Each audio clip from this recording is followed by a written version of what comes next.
എല്ലാവർക്കും പുതിയ എപ്പിസോഡിലേക്ക് സ്വാഗതം.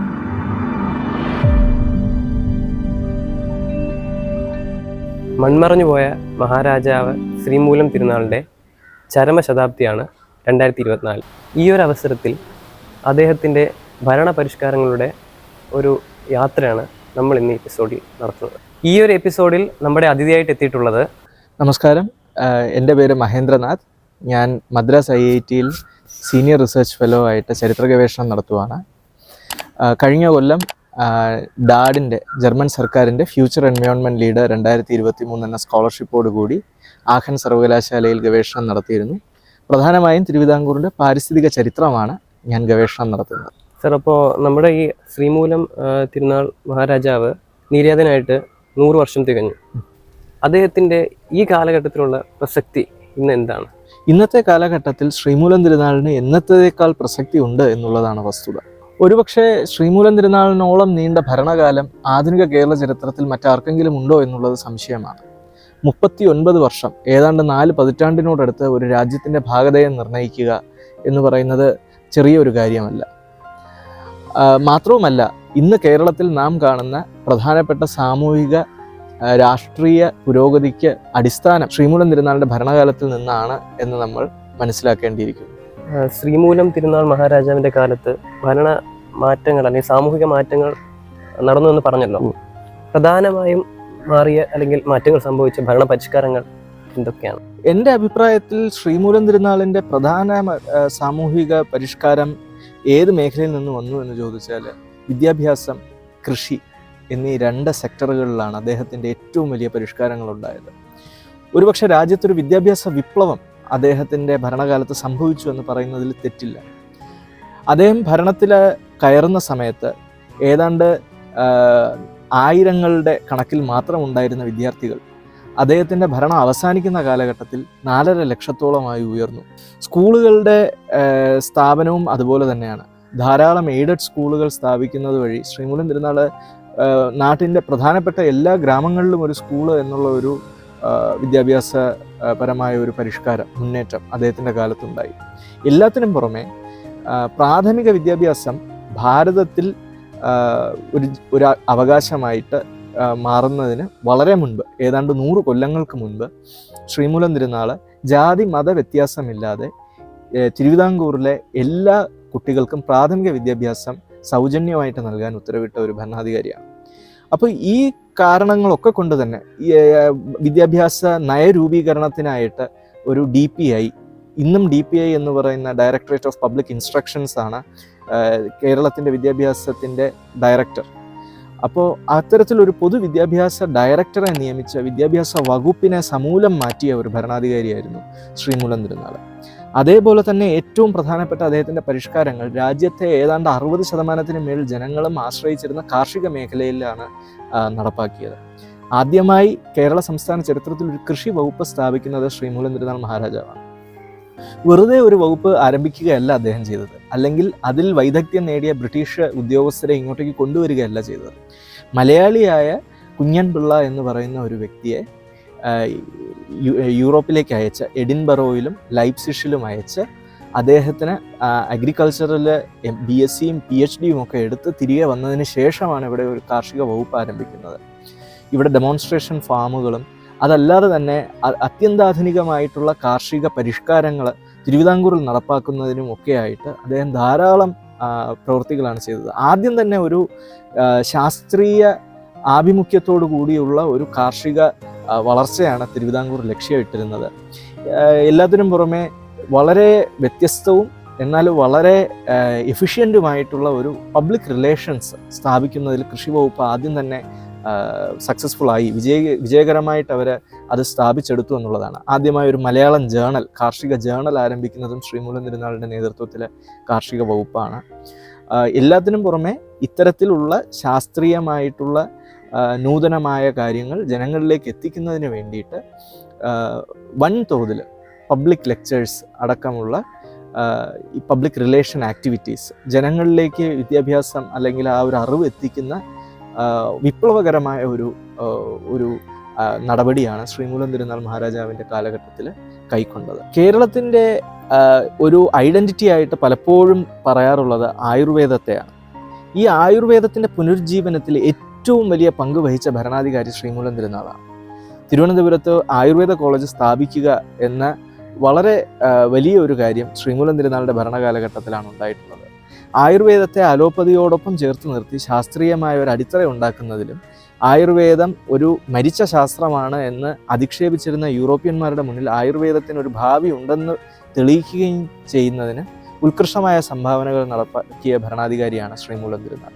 അതേപോലെ തന്നെ തിരുവനന്തപുരത്ത് സംസ്കൃത കോളേജ് സ്ഥാപിച്ചതും ശ്രീമൂലം തിരുനാളിൻ്റെ കാലഘട്ടത്തിലാണ്. സംസ്കൃതം സ്ഥാപിക്കുന്നതിനോടൊപ്പം തന്നെ ഒരു ഹസ്തലിഖിത ഗ്രന്ഥാലയവും ശ്രീമൂലം തിരുനാൾ സ്ഥാപിച്ചു. കേരളത്തിലെ പ്രശസ്തമായ താളിയോലകൾ സംരക്ഷിക്കുന്നതിലും ഏറ്റവും വലിയ പങ്ക് വഹിച്ച ഒരു പ്രസ്ഥാനമായിരുന്നു ഹസ്തലിഖിത ഗ്രന്ഥാലയം. സർ, നമുക്ക് ചുറ്റുമുള്ള ഈ സാഹചര്യങ്ങളെ വികസിപ്പിച്ചെടുക്കുന്നതിൽ ഈ അദ്ദേഹത്തിനുള്ള പങ്ക് എത്രത്തോളമാണ്? അദ്ദേഹത്തിൻ്റെ ഭരണകാലം 1885-നും 1924-നും ഇടയ്ക്കായിരുന്നു. കേരളത്തിൻ്റെ സാമൂഹിക രാഷ്ട്രീയ ചരിത്രത്തിൽ ഏറ്റവും കൂടുതൽ മാറ്റങ്ങളുണ്ടായ ഒരു കാലഘട്ടം കൂടിയായിരുന്നു അത്. അപ്പോൾ തന്നെ അതും വളരെ നീണ്ട കാലഘട്ടമായിരുന്നു, 4 പതിറ്റാണ്ട് നീണ്ടു നിൽക്കുന്ന കാലഘട്ടം. ഈ കാലഘട്ടത്തിൽ അദ്ദേഹത്തിൻ്റെ നേതൃത്വത്തിലുണ്ടായ ഭരണമാറ്റങ്ങൾ നമ്മൾ ഇന്ന് കാണുന്ന ഭൗതിക സാഹചര്യത്തിൽ ധാരാളം മാറ്റങ്ങൾ വരുത്തിയിട്ടുണ്ട്. അദ്ദേഹത്തിൻ്റെ ഭരണകാലത്തിൻ്റെ ഏറ്റവും വലിയ സ്വാധീനം നമുക്ക് പ്രകടമായി കാണുന്നത് പൊതുമരാമത്ത് വകുപ്പിന് തന്നെയാണ്. കേരളത്തിലെ റോഡ്, കനാൽ ഗതാഗതത്തിന് ഏറ്റവും വലിയ സംഭാവനകൾ നടത്തിയ ഒരു മഹാരാജാവായിരുന്നു ശ്രീമൂലം തിരുനാൾ. അദ്ദേഹത്തിൻ്റെ ഭരണകാലത്തിൻ്റെ ആരംഭത്തിൽ കേവലം 1 ലക്ഷം രൂപ നീക്കിയിരിപ്പ് ഉണ്ടായിരുന്ന സ്ഥാനത്ത് അദ്ദേഹത്തിൻ്റെ ഭരണകാലത്തിൻ്റെ അവസാനമാകുമ്പോഴേക്കും 35 ലക്ഷത്തിന് അടുത്ത് പൊതുമരാമത്ത് വകുപ്പിന് നീക്കിയിരിപ്പ് നടത്തിയ ഒരു ഭരണാധികാരിയായിരുന്നു അദ്ദേഹം. ഇന്ന് നാം കേരളത്തിൽ കാണുന്ന പ്രധാനപ്പെട്ട പാലങ്ങൾ പണിതത് ശ്രീമൂലം തിരുനാളിൻ്റെ ഭരണകാലത്താണ്. റോഡ് ഗതാഗതത്തിന് ഏറ്റവും വലിയ പ്രാധാന്യമായിരുന്നു അദ്ദേഹത്തിൻ്റെ ഭരണകാലത്ത് നൽകിയിരുന്നത്.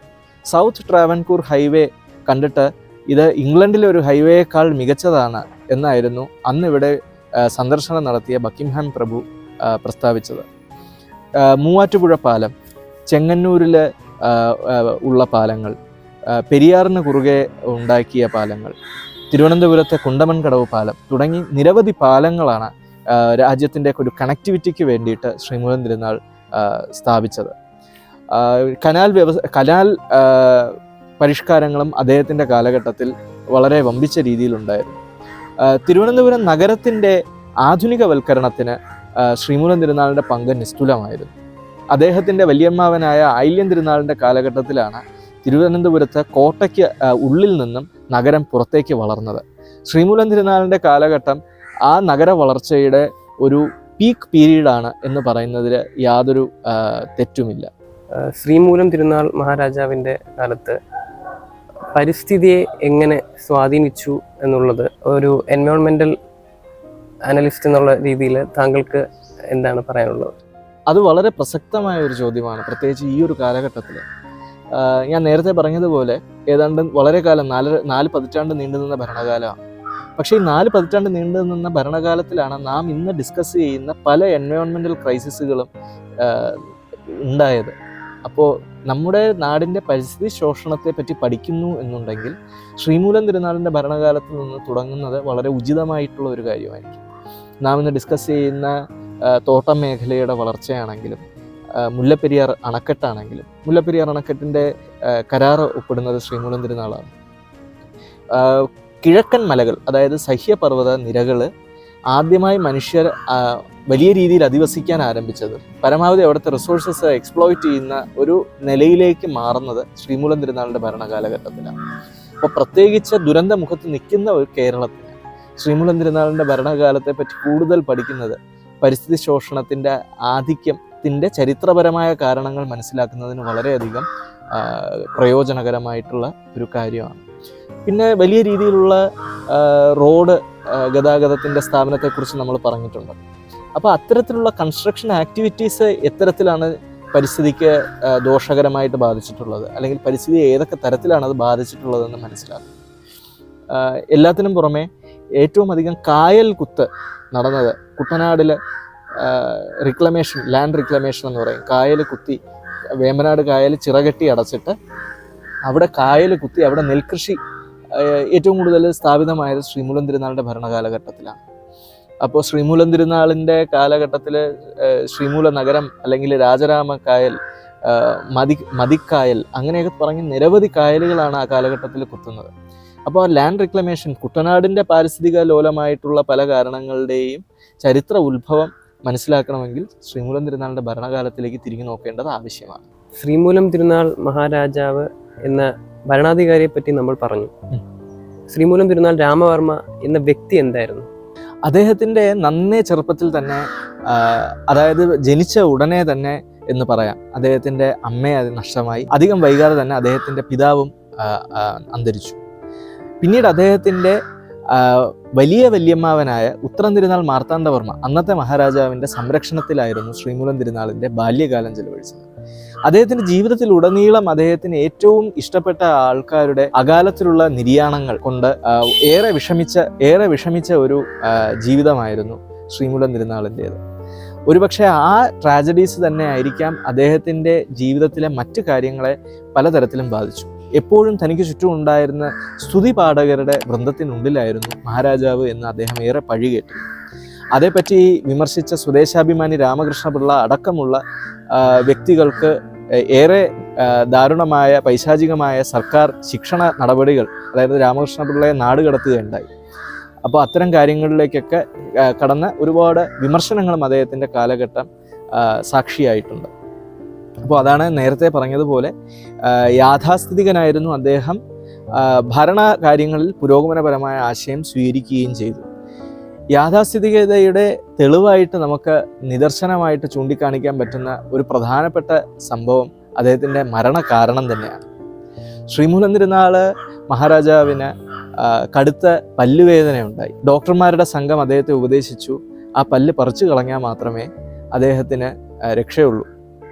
പക്ഷേ ആചാരപ്രകാരം പല്ല് പറിക്കുന്നത് അദ്ദേഹത്തിൻ്റെ ആയുസ് കുറയ്ക്കും എന്നുള്ള ഒരു വിശ്വാസക്കാരനായിരുന്നു ശ്രീമൂലം തിരുനാൾ.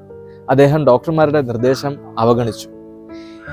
ആ പല്ലുവേദന അദ്ദേഹത്തിന് സെപ്റ്റിസീമിയായിട്ട് വളരുകയും കടുത്ത പനിക്കിടയിലും അദ്ദേഹം കർക്കിടക വാവുബലി ഡോക്ടർമാരുടെ നിർദ്ദേശം വീണ്ടും അവഗണിച്ച് ഇടുകയും ചെയ്തു. ഈ രണ്ട് കാരണങ്ങളുമാണ് അദ്ദേഹത്തിൻ്റെ ഒരു ഇമ്മീഡിയറ്റ് കോസ് ഓഫ് ഡെത്ത്, മരണകാരണമായിട്ട് ചരിത്രകാരന്മാർ വിലയിരുത്തുന്നത്.